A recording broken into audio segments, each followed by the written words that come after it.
we got one thing to cover on this episode, and one thing only, and it's going to be murder.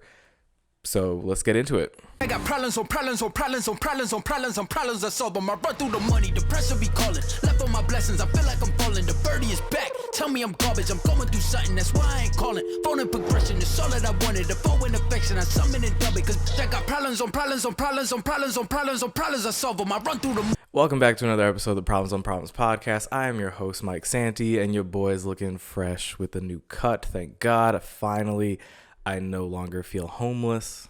I don't have, self-doubt. You know what? It's crazy to complete side tangent.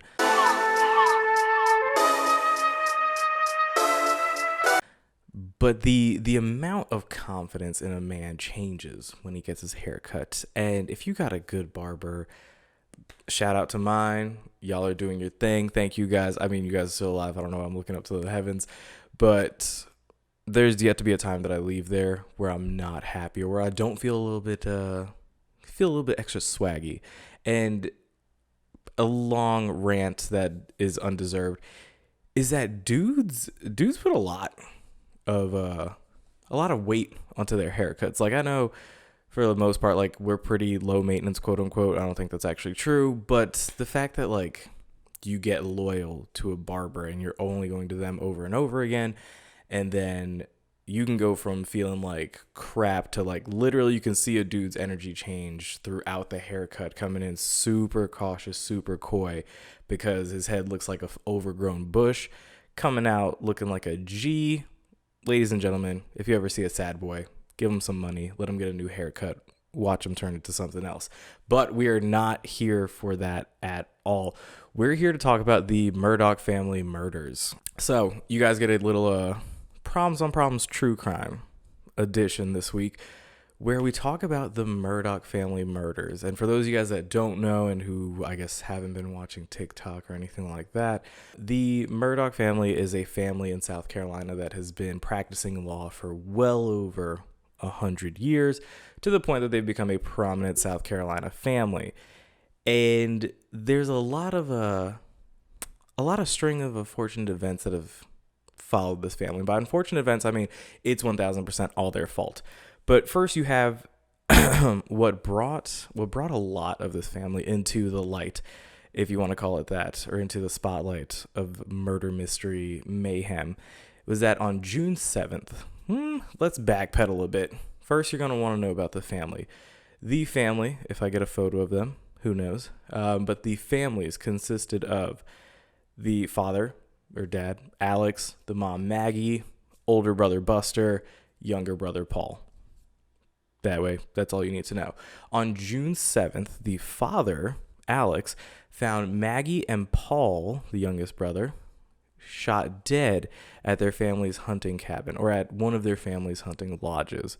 The weird part about this kind of finding is that, number one, this was days before Paul had a court date for a horrible boating accident, which resulted in the loss of Mallory Beach. Now, the reason why the family's kind of tied into this is that, number one, Buster's ID was used to buy the alcohol, and Paul was the one driving the boat when he crashed it into a bridge, or bridge pylons, correct me on that, ejecting a bunch of people from the boat. And Mallory Beach was one of those who didn't survive the crash. So Paul's found dead a couple days before he's supposed to show up in court for this thing. And then it starts to bring to light a lot more, or bring to the surface a lot more sketchy trials and tribulations with this family. You got an incident in 2015 in which a local resident, Stephen Smith, is found dead with due to blunt force trauma with a large hole in his head, almost as if he had been struck in a hit and run. Stephen, an openly gay man in the community, was linked to Buster in some type of way. So that makes it a little bit sketchy. Then you have in 2018, a housemaid for the Murdaughs was dead in their house, allegedly from tripping and falling down some stairs. But then the Murdaughs paid out a settlement in court, or so allegedly paid out a settlement. As to whether or not the family actually received that money yet, well, we'll let you listen to a little bit more into the story.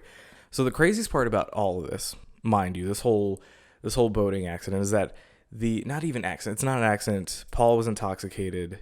He definitely crashed. And when they did crash, they tried to pin it on one of his cousins who was there, Connor Cook.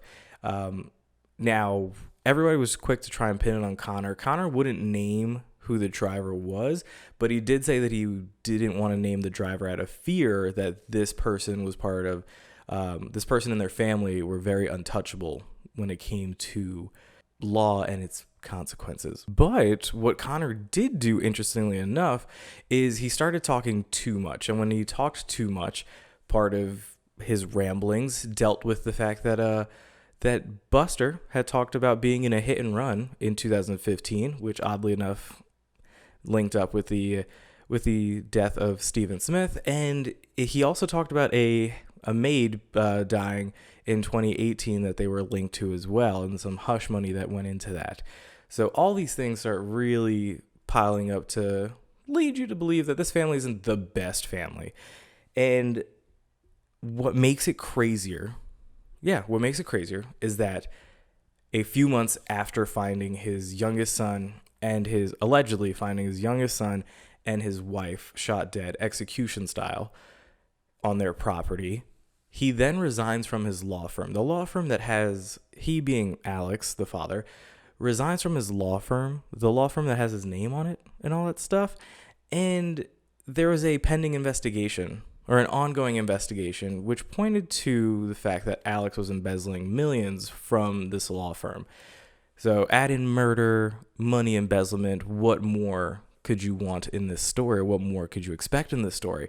I'll tell you what, you expect a lot more crazy shit to happen, or you don't get surprised when more crazy shit happens, because over Labor Day weekend, Alex, on a back road, flat tire. You really can't make this up. I mean, you can make this up, but he had a flat tire. He was on the side of a back road, switching out or fixing his flat, when a car drove past him, turned around, and then shot him in the head. And you would have thought that would be the end of the story, where it's like, oh, hey, there's only one person left. It's Buster, but someone obviously has a vendetta out against his family. Not quite, because this week, the week that the episode is coming out, what's the best way to say this? Alex survived being shot in the head. But then on top of that, the person that shot him ended up actually being a hitman who Alex hired to kill himself. So it was a hitman-assisted suicide or attempt, so that Alex's son Buster, the last remaining survivor of this family, could cash in on a $10 million life insurance policy. And to that, I really just say, what the fuck is happening with, what the fuck? Like, what is going on with what is going on with rich white people? Like, I don't get it. Like, there's, yeah, what the fuck? Like, I didn't know that there was a real life Rafe and Ward Cameron running around here Outer Banks style, just killing off all of their problems, then throwing money at it as if it was going to go away. Like, I get it. This is like well above and beyond white privilege, if you want to call it that. I think this supersedes white privilege. This is like rich white privilege.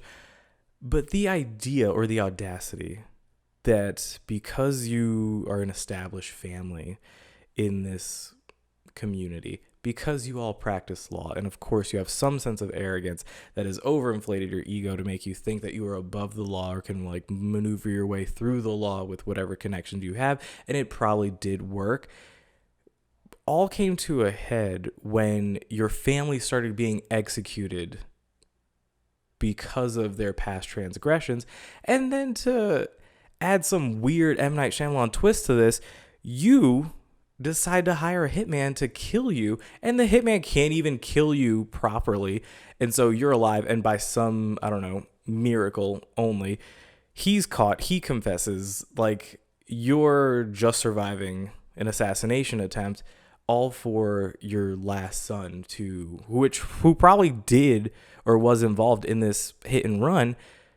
You want to leave him $10 million? Because that's going to make it right, or at least end someone's suffering.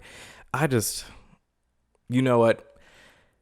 This woman, Bailey, does YouTube murder mysteries, and what she says all the time is get better idols. And I fully understand that, where if anybody's looking up to these people, get better idols, because I just want to know what kind of crazy shit would possibly be going on for you to go through all this. And it's got to be like you lost this firm millions and millions of dollars, but even then, like, you dying, your family dying, Lord knows what that's about, and then leaving a $10 million policy to your son. I don't know what that kind of helps with, but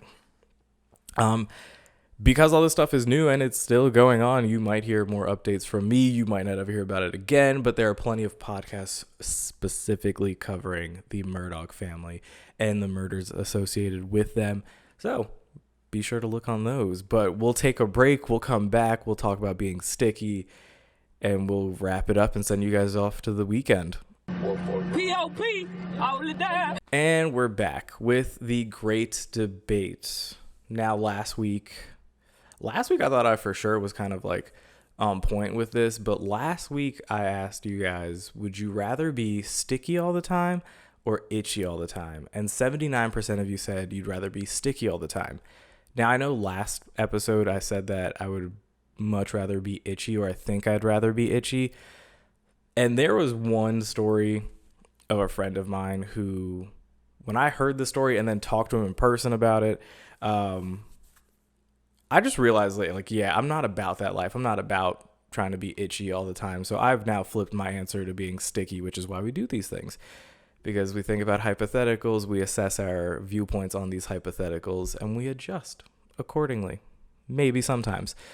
People can grow and change, but I believe the sticky all the time would be more manageable, because if anything, it's just an inconvenience. You're sticky all the time.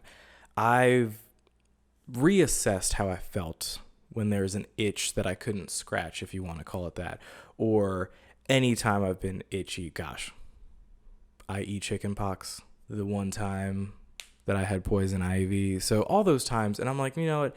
It's insufferable to the point where like you just want to like claw your skin off. And if that's the case all the time, I don't want that. I'd rather just be sticky and apologize for my stickiness. So I'm going to agree with 79% of you guys and say that being sticky all the time is way better. Or I'd rather just be sticky all the time as opposed to itchy all the time. But this week we'll keep it simple. We'll keep it easy. I just want to know, when it comes to chicken, we're in the height of football season, where it is fresh off its NFL's first week. College football's been open. College football's been going on for 2 weeks. Tailgating staple, and really bar staple, being chicken wings. Do y'all prefer white meat or dark meat? And I would love to see the chaos that would ensue. There's really only one right answer. There's one superior meat out of the two. Pause. No, there's one superior meat out of the two. So let me know in the comments, let me know in the polls. When it comes to chicken, do you prefer white meat or dark meat? And we'll talk about it next episode. But with that, we move on over to the Friday follows. The first Friday follow is going to be none other than Aaron Dodge. Aaron, a creator in the area, has been in the Carolinas for a bit. If you haven't seen him, make sure you go follow him at Aaron_Dodge on Instagram. You can go follow his TikToks. The dude is hilarious when it comes to skits. And for those of you that have lived in the Carolinas long enough to appreciate a lot of staples like sheets, man's got you dying. There's not a time that I see one of his videos where I'm not laughing. So make sure you go follow him at Aaron_Dodge on Instagram. And the next people, but yeah, the next page that we're going to follow is really a twofer. So it's Rhino Market. And for those of you guys that don't know, Rhino Market is a staple in the Charlotte community. It's a really Rhino Market in Deli. So you have a bunch of craft beers, mainstream beers. Well, for those of my friends up north, you guys understand what the idea of a deli is, but I would honestly say this one's a little bit more done up. They've got a bar with God knows how many beers on tap. what's the difference between on tap and on draft? We'll talk about that later. But they've got a bunch of beers, they got a bunch of coffee, then they have a kitchen in the back where you can get what I would argue is the best breakfast. What I would argue is the best breakfast burrito in all of Charlotte. Really the best breakfast burrito I've had in my life. So they've got 2 pages. One is their Moorhead location. So if you are near there, go follow them at Rhino Market West. And then you've got their Noda location, which if you want to follow them there, make sure you go follow them at Rhino_Noda. That is Noda. They've got an uptown location, which is very close to where I live. So it makes it really convenient, but their menu's great. Honestly, their employees are great. Make sure you guys go follow them at those 2 places or go visit them at rhinomarket.com. But with that, guys, be sure to like, comment, and subscribe to the Problems on Problems YouTube channel right here. Make sure you click the bell somewhere in here for notifications for whenever I post, which is every Friday. Let's not say every Friday. It's every Friday. But yeah, make sure you go like, comment, and subscribe. Go follow us at Problems on Problems Podcast on Instagram, at Problems_pod on Twitter. And per usual, guys, follow your boy at MikeSanti18 on all social media. But with that, like I always say, if it's not a good time, hope it's a good story, and I will see you next week.